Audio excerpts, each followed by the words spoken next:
Hello and welcome to my channel. Today we are going to be looking at this one from the Doe Network, and it is Lauren Elizabeth Thompson. So it says she's been missing since January 10th, 2019.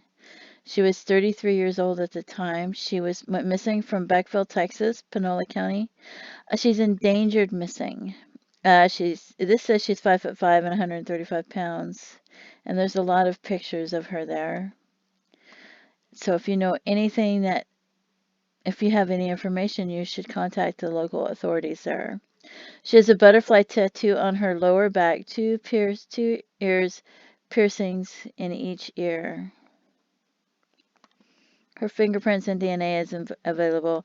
She was wearing black sweatpants, gray and white tennis shoes, a red t-shirt, and a black hoodie. So says at the time of her disappearance, she had 22 plus minutes on a 911 call where she seemed confused and disoriented. And there's a lot of websites that have information about her, but because there's so many ads, I can't. If I open a website that has a lot of ads, it makes my voice cut in and out really bad. So, and this one here's a website from this year that talks about it, and I don't I don't know how accurate it is, but it says that she was last seen in Rockhill, Texas on January 10th, 2018. She called her mother sounding frantic. She asked to speak to her children, but they weren't at home. So she asked her mother to tell her children and her father that she loved them and was sorry. She also stated if she got out of this, she would never use drugs again. Her mother thought she heard a man talking in the background. After a bizarre 911 call 20 minutes later where she was heard running in the woods, then she vanished. It says on January 10th, 2019, so she's been missing for over 2 years. At 2:24 in the afternoon, a 911 operator received a call from a female reporting she was in a wooded area and she thought someone was chasing her. The 911 operator could hear background noise and it was clear she was running. The female caller identified herself as Lauren Colvin Thompson during a conversation that lasted 22 minutes, and she sounded disoriented and confused. As she had fled her vehicle. Through the 911 phone pings, officers quickly obtained a general area of where she called from and located her vehicle. It was stuck in the mud on the side of the road in a community, and then it says they found no sign of her.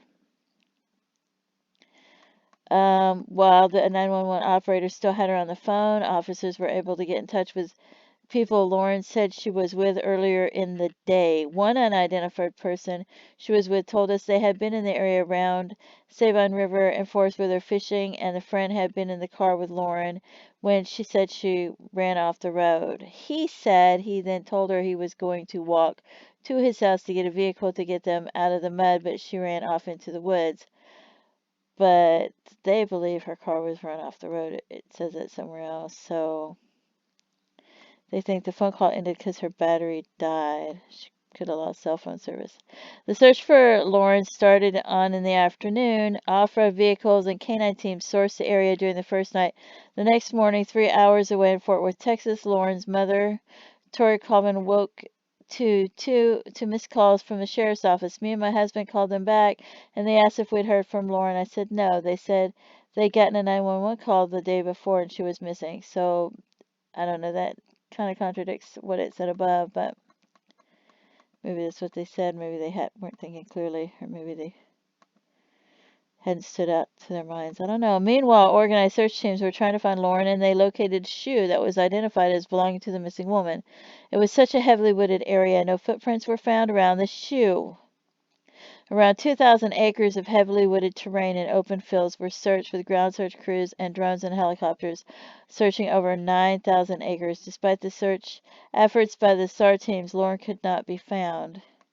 Investigators believe Lauren may have actually been run off the road as opposed to accidentally driving into the ditch, as they found paint transfer on her car and on another vehicle. See? That doesn't mean they just got stuck. One of the 3 alleged witnesses is now deceased, and her case remains unsolved. Wonder how the witness died. There has been no sign of activity on her bank accounts, and phone records have remained untouched since the 911 call. So, yeah, that's pretty horrific, and there's a lot of information out there. So if you've seen her, or if you know any information, or if you recall anything, but that was quite some time ago because it's been over 2 years. So, and there's the investigating agency. That's who you're supposed to contact if you have any information.